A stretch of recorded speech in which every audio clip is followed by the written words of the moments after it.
Pozdrav dragi gledatelji, evo došlo vrijeme da snimimo videoklip od Kristijanu Goluboviću.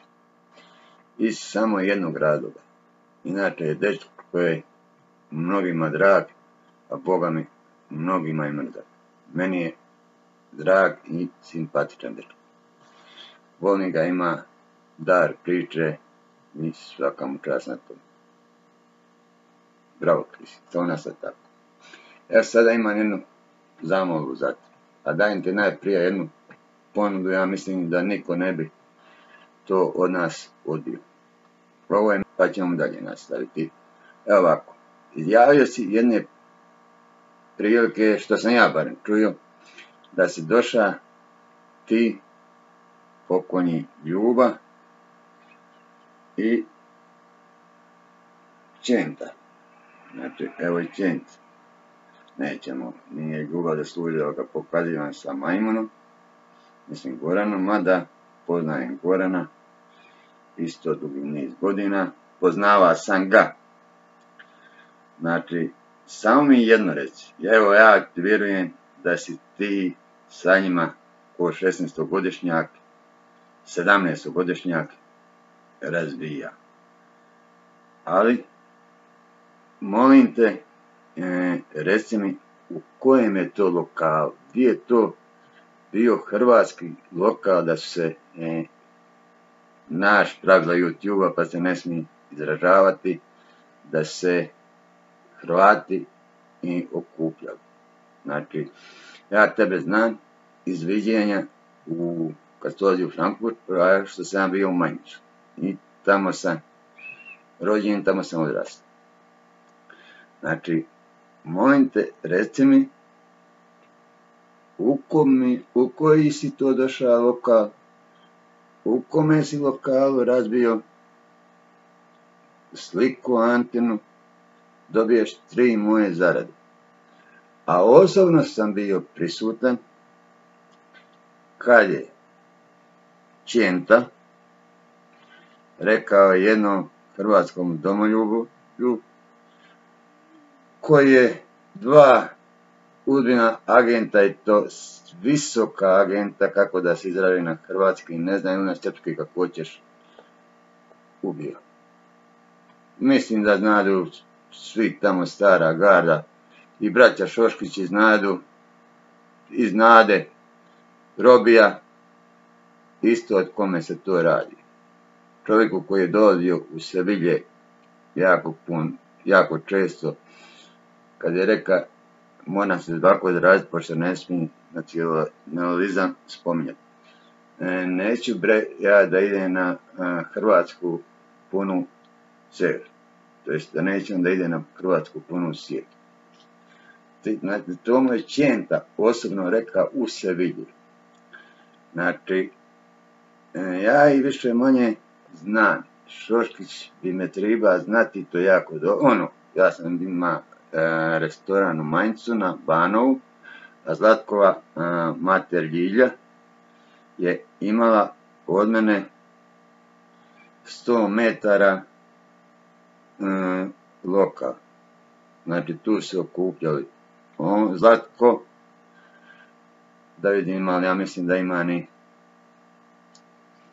Ivice Mulca, ili kako ćeš Ivice ima, Ivice Petrovića, to jest Ivice Janjina, Zorana Ivice Petrovića, sliku isto. Oni su se tu okupljali svi. Šoškić je dolazio isto često tamo, Ljubo je isto dolazio često tamo. Ja stvarno ne znam gdje je, znači rođen sam gori, proveo sam vrijeme gori, znači do 90. godine sam bio u Mainzu, poslije 90. sam otišao u Francusku, s Francuske došao, 91. sam došao u Hrvatsku. Znači, evo još je jedino, on živi u Odnjizi, Miljenko Žaja Kroj. Znači, čovjek koji je ostao bez noge. Znači, to više manje sve znaš. Znači, dajem ti rič prid toliko ljudi da ćeš dobiti 2.500 eura, nisam ti biza da se dogovara nešto, nego ti dajem riječ, dajem ti, kunem ti se, imaš, kad pogledaš moj videoklip, pisat će ti na njemu moje ime, moje prezime, moja ulica i sve će ti na njemu pisati. Znači, dajem ti zaradu 3 mjeseca, samo mi kaži u koji si to lokal došao pa razbio Antinu sliku. Ti, Ljuba i Čente, ne znam ko još. Znači, sve te što sam im nabroja, ti si bio mlad, isto ko i ja, pa te UDBA nije mogla verbovati da radi za njih. Ljuba, znam, jedini nije radio, ali doslovno jedini, isto pokazat ću sliku, jedini, znači, koji nije radio za UDBU, to je bio Ljubomir Magaš, zvani Ljuba Zemunac. I još jedan stari mangup, Kapa do poda, moj nakon, radio sam sa njim neke poslove, Zoran Rovija. Isto čovjek kojega nije mogla UDBA predobiti. A znam osobno da su ga pokušavali. Znači, znaš sam kako je bilo gori, kako smo se snalazili. Ja sam nam, kad sam došao 93. 4. izgubio 40 kila, nikako više nisam mogao povratiti, zato me se ne sjećaš. Mora biti da me se ne sjećaš. Ali ćemo jedan dan preko YouTube-a javno popričati. Znači, meni si jako drag, dečko, imaš nešto u sebi, imaš neku karizmu u sebi, imaš taj lipi, kako da kažem, dar govora. Ako me sviđa ako ljudi, to mi se sviđa. I sad mogu te ovdje mrziti ili šta god hoće ili voliti. Eto, ja znam, ja ću reći, dok sam te ja vidio, nisi ima neke milione, nisi ima bilione, nisi ima avione, nisi ima kamione, ali ja te znam, ti mislim da si 69. ili 70. godište, šta ti je bilo, 16-17 godina, nisi mogao ni imati, taman se počeo probijati. Ali znam da si već bio među, kako da ih nazovem na hrvatski, ili srpski, nebitno, ne bi ga me, među žestokim momcima. Znači, evo, rekao sam ti, pogledaj video klip moj, dajem ti 3 moje zarade, samo reci u koji si lokal. Ne da, ja ti vjerujem da jesi, a ti samo reci u koji si lokal došao. Dajte. Isto je neko govorio da Ljuba nije mogao vidjeti cigane. Roma Rac, šta je on bio? Da, nego cigan. Ali Crna Mora za šinjorine ili žene najstarijeg zanata. Isto, ja ne znam zašto se ti kad tako Ljubu voliš, a volim ga i ja, i meni je bio drag. Zašto ne ispričaš pravu istinu, ili Šoškići, zašto ne ispričaju pravu istinu. Znači, nije se znalo 2 dana prije, jer je Ljuba ima ovu majicu, ali mislim, neku tuču prije na koji dan, nego što ga je ubio u Frankfurtu 10.11.86. godine Goran Majmun. Nije se znalo ni 9, ni 8, ni 7, ni 5, 11. kad će ga upiti. Dovesti ti čovjeka sutra na kanal, preko sutra, kako god hoće, da je bio pola godine, znači od ubojstva je bilo 10.11.86. da je bio sa njim negdje u 85. do 2. mjeseca da su skupa spavali u istome hotelu. Sad ne mogu reći jesu u istoj sobi lagaću, ali čovjek je zna da se nešto sprema, da će ubiti Ljubu. Znači, Goran je Majmun već prije, znači vrbovala ga je njemačka tajna služba da ubiju Ljubu. Znači, pol godine je on bio gori spava u hotelu na Bockenheimu. Znači, na Bockenheimu, ne znam sad točno kako se hotel zove, ali ću dovesti čovjeka kad god hoćeš, ako dođe do tebe nadam se će doći za sliku para, normalno će doći. Dovesti čovjeka, siska pokraj sebe i da ispriča koliko je sa njim u hotelu spava Goran Majmun. Znači, ajmo je sada i redu na broj koji su radili za Vukovar. Znači, radio je Zoran Petrović, Ivica Mulas, od ovih krupnijih što su bili manji Frankfurt, Vizbadi.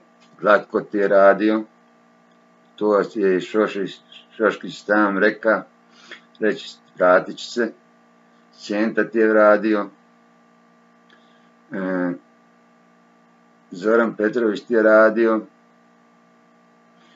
aj nećemo ih sad nabrajati sve, a znaš od kome radi, svi su radili za Udbu, to je za Kos, znači,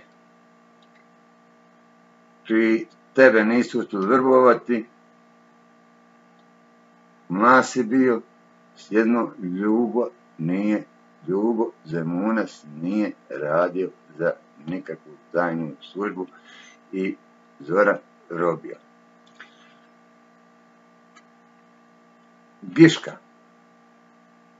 Gišku sam vidio isto po Frankfurtu, nisam sa njim nikad bio.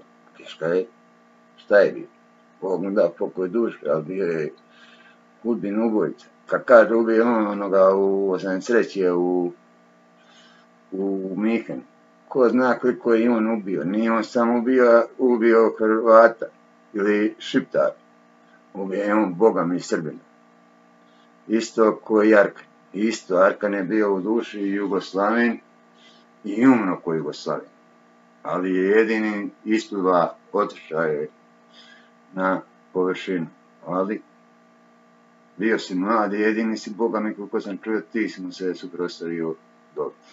Znači, došao sam u rat, bio sam na Gospićkom ratištu kad je Giška poginio, znam da smo pristali na 20 minuta pucati, da ga izvuku. Isto tako bio sam na Slavonskom ratištu kad je mali Jakić poginio, kad su Arkanovci pristali, 2 dana metak nije opaljen da malog Jakića izvuku, jer je Arkan igra sa Čačom na karte konstantno. Znači, uvijek je se neki kodeks, kako da kažem na hrvatski, ne znam, poštiva. Znači, gori se nije, ti znaš sam da se gori nije gledalo ko je ko. Kad neko kaže, ono uvijek sam ima, zna sam, on je Hrvat, pa mu se nisam povjeravao. Šta nisi? Evo, Ljubo i Zlatko Bagarić su bili skupa.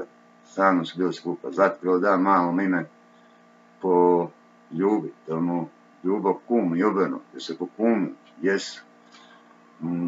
Ne razumijem onda od koga se krije. Znači, ne mogu da Šoškić reći, ne znam je ovo čovjek radio za njih. Znači, viđao sam ga sa treninga kad je dolazio i Boga mi sam bio na njega i zaboravio dok nisam ga vidio prije par dana na kako se baš zove na Balkan. Znači, posjetit ću te kad budeš u live-u, uključit ću se u tvoj live, reći ti gdje smo se vidjeli, reći ti kada ću svoje stare slike i vjerujem da ćeš mi se sjetiti. I isto još jednoga čovjeka zaboravio, Crnogorca, brata Rajka Tavuševića. Čovjek legenda, Boga na 87. godine kad me je tribalo, 88. ja mislim, zasiglar, 88. 7. u Amsterdamu kad smo mi propao jedan posao na nama trojici, čovjek uđem u jedan jugobar, čovjek vidi šta je, iskašira nam pare i sritno momci, braće, kaj. I onda sam ga vidio poslije u Dortmundu, nakon par godina. Znači, ništa, evo ja ti dajem i dalje stojim ti kod toga, znači, uključit ću se u live, reci mi samo u kome ste lokalu hrvatskome napravili to, da je baš hrvatski lokal. Znači, ne smijem reći šta nego hrvatski, jer nije u Frankfurtu bilo hrvatskoga baš lokala, tako neko skupljala se grupica, dok u Mainzu je bilo srpskih lokala, kod Crnoga, kod ovoga Konoga, primjer u Šukera je bio on je hrvatski lokal, svirala je muzika narodna je svirala. Znači, sve prije 90. U Frankfurtu, Norderstadtu je otvorila se hrvatska diskoteka 88-89. Primjer u Offenbachu, kako je se zvala ona Golubica, i ova crnogorska preko puta. Znam da su redari trčali iz jedne udrugu pomaga kad bi se došlo do svađe. Znači, ne moraš reći da se gori gledalo priko, ne. Gori je se gledalo, reka je onaj bratstvo i jedinstvo. Znači, ja sam mlađi od tebe 2-3 godine, 4. Nisam toliko, ali taj. Da izgleda mora biti izgled više, ali nema veze. Znači, mlađi sam dosta od tebe, a znam te sve ljude gori. Znam da svaku odrasta sa njima.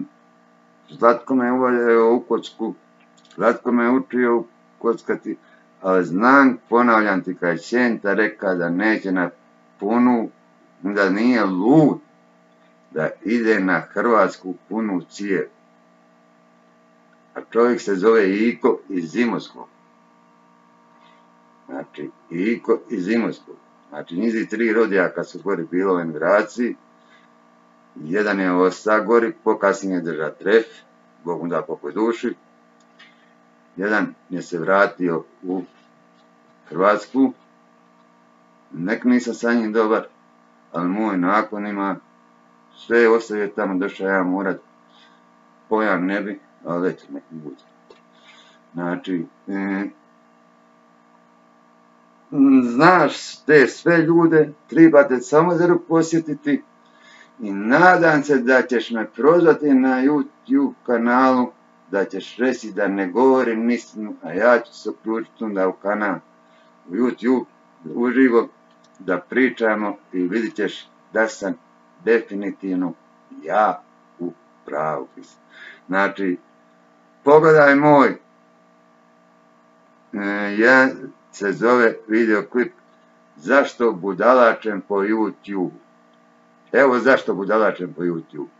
Znači, vidit ćeš moju zaradu na YouTube. Znači, 3 najveće ti zarade daje za 3 mjeseca. 1000 nešto, 900-800 eura tu danas su negdje. Ja u eurim, moje pragovi su u eurim, po 70 eura kad plaćam, to sam zarađiva vrlo brzo. Jer sam nešto naklepnuti, nešto ovo, i sad su mi taj kanal ugasili, pošto sam bio spojen, je kanal bio s jednim kanalom iz 2014. godine na isti Google račun. I to me je splatilo 476 eura, pišete na njemu, je 476 ili 476 eura, za 10 dana sam tu zaradu imao. Tu su mi zaradu isplatili, ali su mi ugasili YouTube kanal. I onda sam sad rekao, idem legalno. Znači, nabavio sam par kamera. Gdje su mi druge kamere? Ni. Znači, sad se dajem aktivno u YouTubere. Znači, doći Zero i po Srbiji snimati, valjda ćeš me primiti u goste. ja ću tebe primiti u Imotski ili Usput, gdje god hoćeš, kad dođeš. Valja sam moraš doći vamo, kad dobiješ dokumente, dođamo ili iduće lito i snimaj po Makarskoj rivijeri koliko hoćeš. Rekao sam, kad budeš, napiši mi komentar u live-u, uću ti i pričat ćemo od ovoj teme što sam ja sad počeo pričati. Znači, nije istina da ste došli u hrvatsku diskoteku u Frankfurtu, jer prava hrvatska diskoteka nije bila u Frankfurtu. Bio je restoran Dubrovnik, kafić Dubrovnik, kafić Zagreb i to su bili to što se tiče hrvatskih lokala. Zna se ko je drža i Dubrovnik, ko je drža i Zagreb. U Mainzu je Ljilja držala kafić, mi smo držali Replaus, tu Replaus restoran. U Starom gradu je u Mainzu držao Branko Pušić, plus i kako je od Zatka Kolovrata, Zatka Pripuza, mislim, i on Pripuzio Kolovrat. Nebitno, on je držao Flash, zove se lokal Flash. Znači, a Kupe Lipciš, tu je bilo mišancije između Hrvata i Srba, neka je njemački lokal,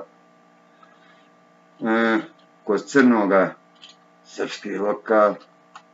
Znači, srpskih lokala je bilo puno, a hrvatski nije, a ne kažem da se nisu pivale hrvatske pisme. Hrvatske su se pisme pivale po grčkim lokalima, pa čak i po srpskim lokalima.